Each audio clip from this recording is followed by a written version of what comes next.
நான் எப்பவுமே கரெக்டாக, அதாவது மார்னிங் 7 கரெக்டாக 1 o'clock பிரேக்குனா பிரேக்கு, ஈவினிங் 6 o'clock பேக்கப்னா பேக்கப்பு அப்படின்னு ஒரு பிளான் பண்ணி நான் ஒர்க் பண்ணுறேன். ஆனால் இங்கே என்னென்னா உண்மையிலே அந்த 1 மணின்னா அந்த 2:30 இதுக்குள்ளே சாப்பிட்ணுன்னு என்னுடைய மைண்டில் இருக்கும். ஆனால் அருணோட பசியை பார்க்கும்போது என் பசியெல்லாம் மறந்து போயிடுச்சு. அதெல்லாம் உண்மையிலே கிடையாது. நான் உண்மையிலே மனசார பேசுகிறேன். நான் எதுவும் டைலாக் பேசலை.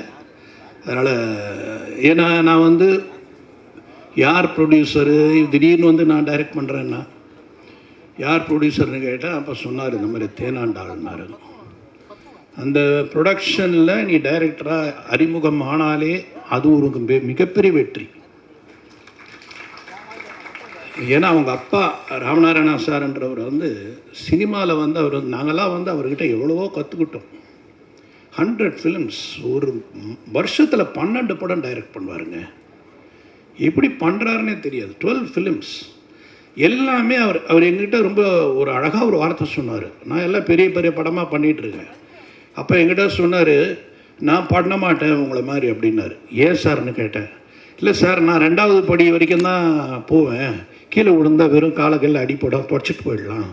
மேலே போயிட்டீங்க இந்த மாதிரிலாம் பண்ணணும், அங்கேருந்து விழுந்த கை கல்லாம் ஒன்றிடும் சார்.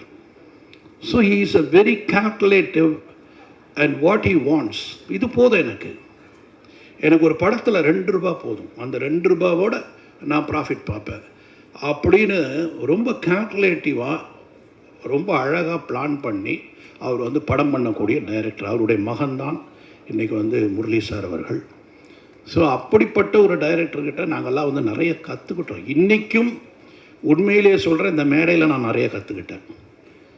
ஏன்னா it is every day technology is developing.